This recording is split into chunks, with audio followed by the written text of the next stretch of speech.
家好，我是议员，没错，今天又分享报告了。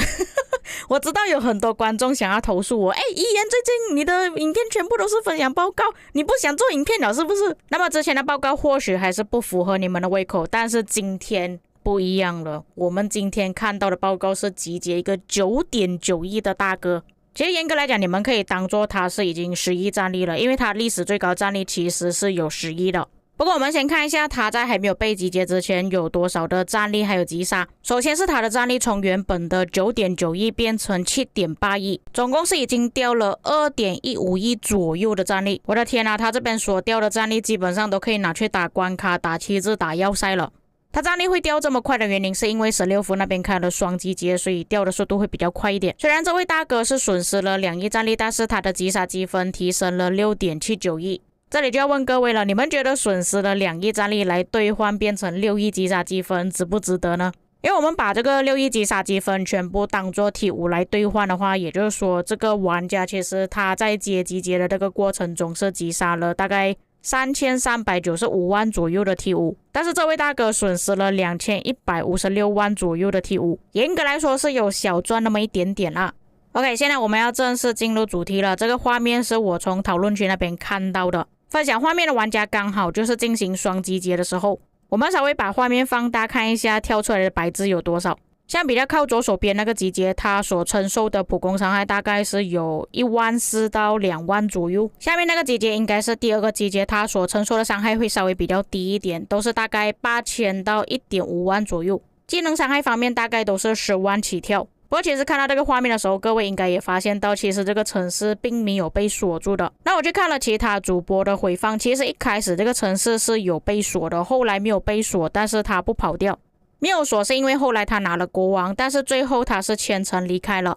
那么刚好我又有账号在16伏那边所以我就偷到了一点报告来看啊。各位可以看到这个集结其实没有打很长的时间，大概16分钟左右。然后你们看这边密密麻麻的部队，也就证实说这个城市是真的不容易打下来，要补很多的兵。至于下面其他的报告，其实都是一些反集结，或者是这个玩家他换了住房车头。不过对方也只是换一次而已啊，他从原本的李舜臣换成拉普。我们看总体报告，如果是看总体报告，其实集结方有小亏一点点，但是这边亏损不会特别大，而且也是要看集结方他们是用什么兵去补。因为像这个拥有10亿战力的玩家，他的城市里面肯定是 T5 的，你们也可以看到他只有264个单位是 T1。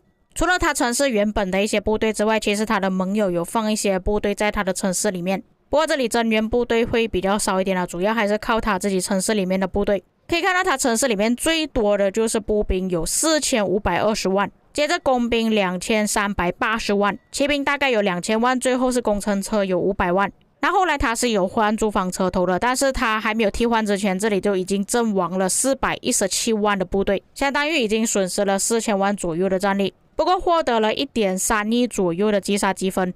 如果把这里的击杀积分换算成 T5 的话，大概是已经击杀了699万，大概700万左右的 T5 部队。所以他在替换车头之前其实是有小赚那么一点点的，不会说很多，不过还是有赚啦。接着我们看集结方有没有混兵，一点进来各位就可以看到了这里就有一个玩家他携带了骑兵在工兵的集结里面，所以严格来讲其实这个集结不算是纯兵集结了。不过可以看到这里大多数的玩家其实都是用小号来补兵，看到 T4 的比例其实还蛮高的，所以严格来讲是用 T4 去换对方的 T5。 OK， 这里又给我发现到有一个玩家他带骑兵出来了，他用工兵混骑兵。假设这里大多数都是小号的话，其实严格来讲是住房那边比较亏一点那么接下来我们看一下部队整理，因为他们那个地图也是有助阵技能啊，所以我们来看一下。这个开启护盾时攻击力提升 40%， 没有护盾就防御力提升 30%。 那应该是没有其他技能可以选，所以他选择这个技能。再来就是进攻城市时攻击力提升 30%， 造成的反击伤害降低 10%。 他们是用亚速把你把搭配炮王的集结，接着驻防自己的城市时攻击力提升 10%， 警戒塔防御力提升 10%。 但是另外一个技能就比较奇怪了，他这里是携带工兵单位攻击力提升 10%， 防御力提升 10%。那其实他的城市里面步兵比较多，他应该携带步兵的技能才对。那我们来看一下双方的部队争议。OK， 那么看了真理之后，我知道为什么他要提升工兵了。他这里的装备是工兵的装备，但是没有全专属，反而集结方的装备比驻防那边还要更好。严格来讲，驻防那边基本上是没有专属的。OK， 其他真理方面其实也是集结那边比较好。但是有点奇怪，你一个身为11战力的城市，你的城市里面没有领袖装备吗？有点奇怪。不过假设说我们不去计算集结方是不是用小号的话，其实他的报告还是赚了。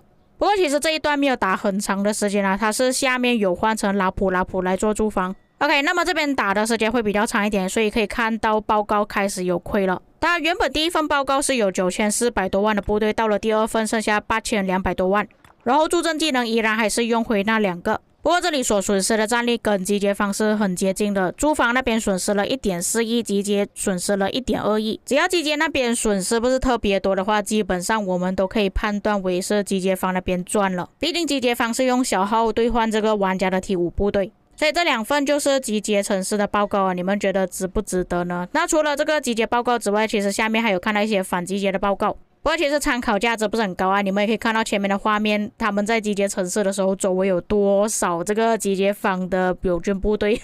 所以当2E的反集结过来的时候，都已经被16伏的玩家给打下来了。不过我有看了开反集结的玩家，其实他的部队整力还蛮高的，我相信去围殴反集结的玩家应该也是有亏损不少。不过我真的没有办法找到反集结的报告啦。这个就是我第一份所看到的报告，有开了好几个反集结，然后剩下的都是一些玩家可能不小心打到集结之类的。接着这个是我找到第2个集结的报告，不过很可惜这份报告其实只是打了5分钟的时间，那各位也可以看到中间是没有任何的反集结去打它的。为什么这个报告这么快就结束呢？你们也可以看到最后是没有人可以补兵的。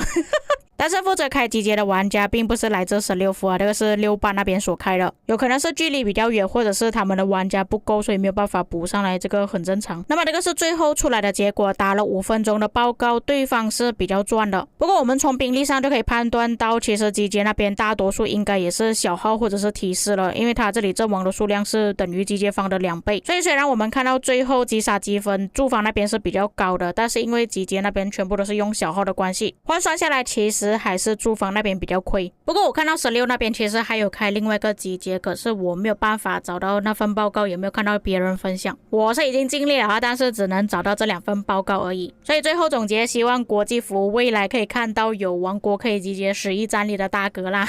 其实之前有看到国际服开一些集结都是打88之类的，但是都是一些比较搞笑的集结，可能是用工程车去打的，不像国服这么认真。不管怎样，这一次他们的经历也是让我们知道，就算是10亿战力的城市也有可能会被打下来的。那不知道看到这个影片之后的那些10亿、20亿大哥会有什么感想呢？